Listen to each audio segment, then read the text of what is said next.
If you haven't heard about Anchor, it's the easiest way to make a podcast.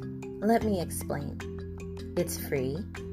There's creation tools that allow you to record and edit your podcast right from your phone or computer. Anchor will distribute your podcast for you so it can be heard on Spotify, Apple Podcast, and many more. You can make money from your podcast with no minimum listenership.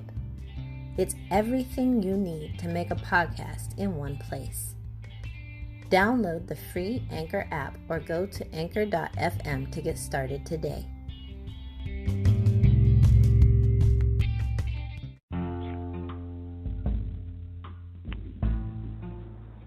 Scammers and catfish. What are they? Have you ever been scammed, catfish, etc.? Today, we talk about catfish and scammers and more, and how to avoid it on this episode of The Real Girlfriends Across America. Stay tuned.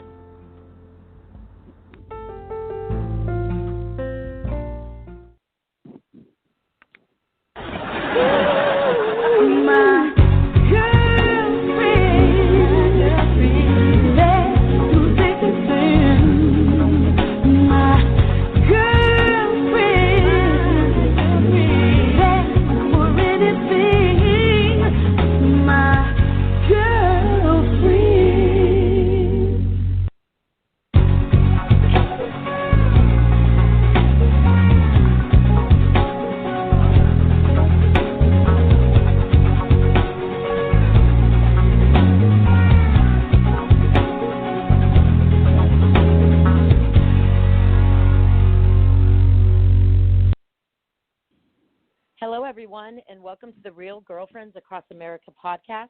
I'm your host tonight, Annie. Real Girlfriends Across America is a company that has a foundation and mission to build lifelong friendships with women across the globe. We're broadcasting Sunday through Thursdays, 6 p.m. Pacific time, 9 p.m. Eastern time. We always want to hear from you. We're always looking for fresh topics to discuss.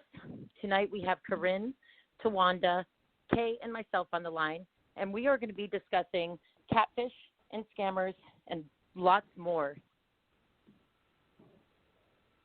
So let's get started. How's everybody doing tonight? Good. I'm doing good. Thanks for asking. Well, I'm really glad to have you here. You know, thinking about women empowerment, sometimes I forget that some people just do not have the knowledge base to know when they're being scammed or to know when somebody's trying to take advantage of them. So I think it's important, an important thing that we need to let people know what to look out for, especially with everybody being stuck at home and social media being so huge right now. So the first, some of these terms, just to know exactly what they mean, and I actually discovered a couple terms I never even heard of before. And the first one is catfish, which is defined as someone who pretends to be someone they are not using social media to create false identities, particularly to pursue deceptive online romances. So I figured we could go through these one by one because I would love to hear if any of you ladies have ever experienced this themselves. If you know anybody who has been catfished, why don't you let us know about it?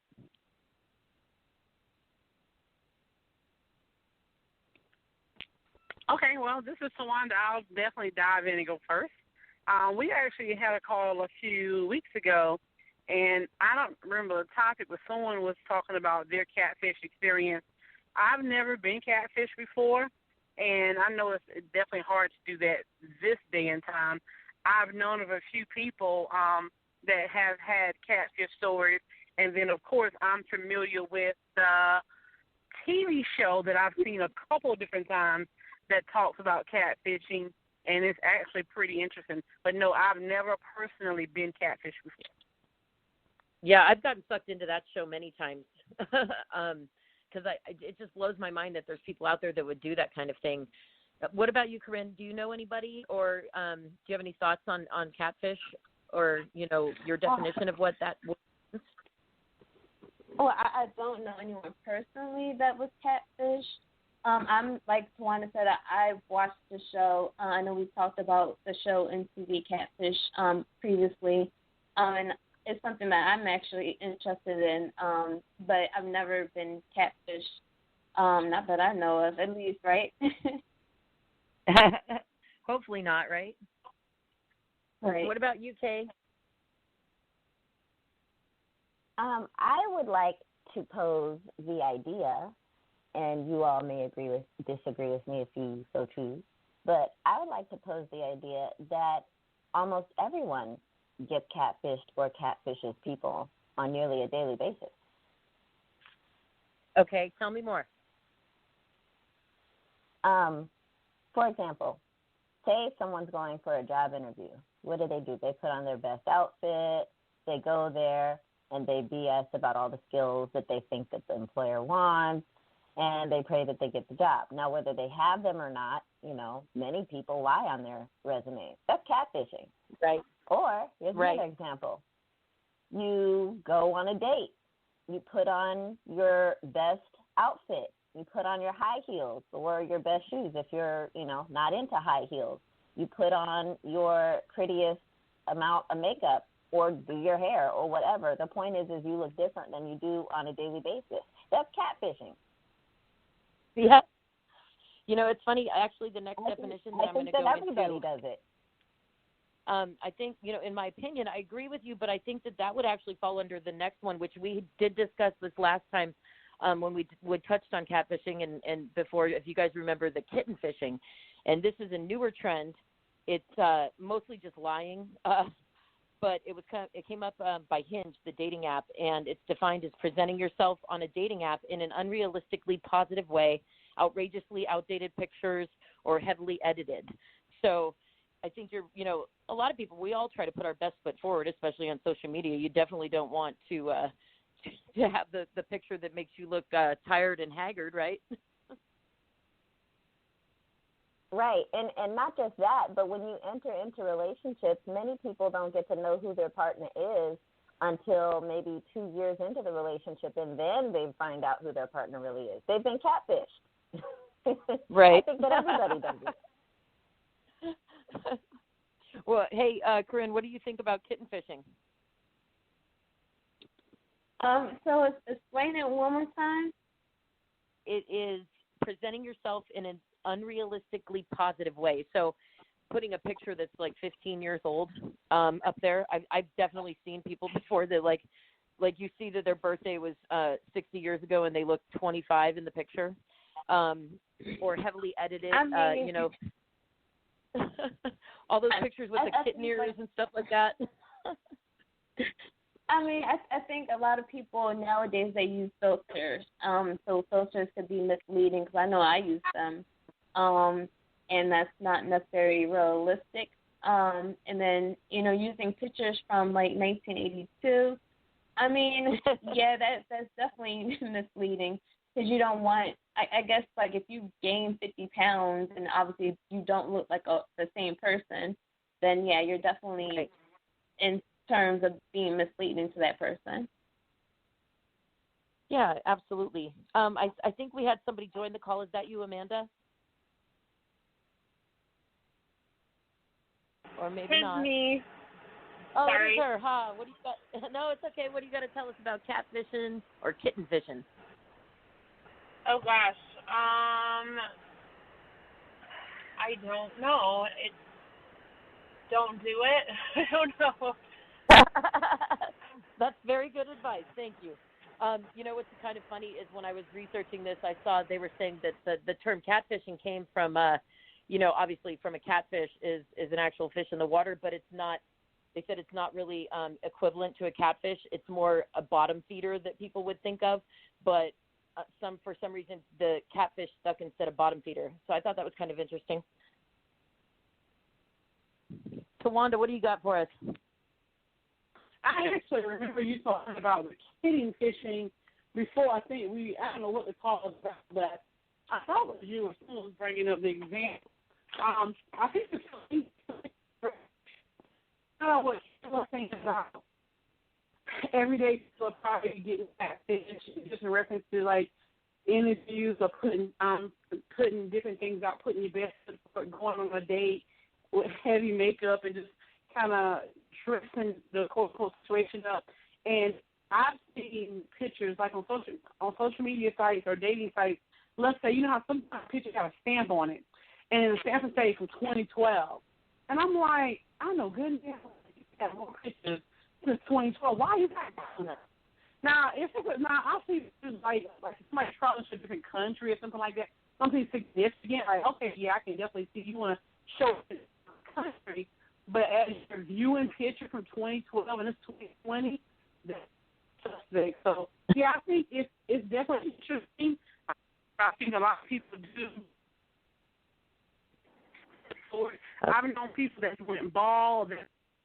Okay, we're having trouble hearing you, hon. I think we lost her. Sorry about that, guys.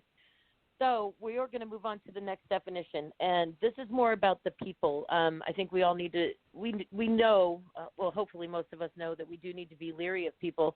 You can't always just be trusting everybody that you run into in life, just like we were talking about on yesterday's episode. So the first one is a scammer, and a scammer is defined as one who does everything in his or her power to steal from another by means of trickery, deceit, and even force. With accessibility to the internet, it's increased prevalently in the modern times because it's so much easier for people to take advantage and to put these false pretenses forward. So these people are driven by personal greed or outright personal amusement. They enjoy it. They're not hindered by sympathy or real morals. And they're basically like the face of human corruption. and it's, in a way, it's an evil thing. So I'm curious if any of you ladies have ever come into contact with somebody like this. And I know I have in the past, and I have an intuition. I always try to follow my gut. And I've met some people that definitely just rubbed me the wrong way. And I saw take advantage of people. Who wants to go first?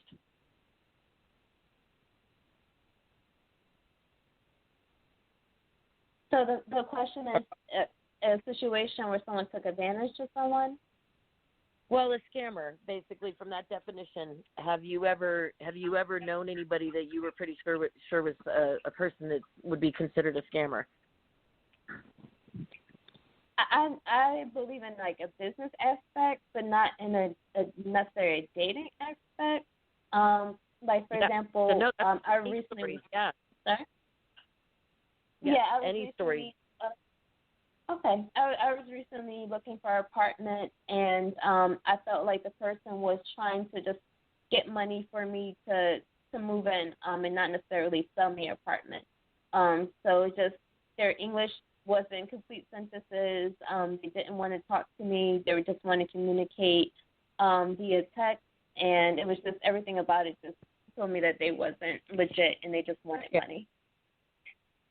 Yeah, so my ex-mother-in-law came in one time and was talking about how she had just had this phone call. She was freaking out. And she had this phone call and that somebody had hacked into her bank account and she had to give them her information immediately so that they could stop the payments or whatever. And I'm like, wait, what? And I said, did you just say that you gave them your card number? And she's like, well, yeah, they had to verify. I'm like, no, you need to call your bank right now. And so that was a scam that was going on, is that they were calling and telling people that, that they needed their information so that they could fix the scam, but they were the scammers. And then plus, of course, I'm sure you guys remember all those email scams where the Prince of Egypt or whatever would message you and you had a long-lost uncle from Nigeria that left you millions of dollars. Yeah. Yeah, I remember those. Hold on. Sorry, guys. Anybody else got a story about a scammer, or should we move on? I I'm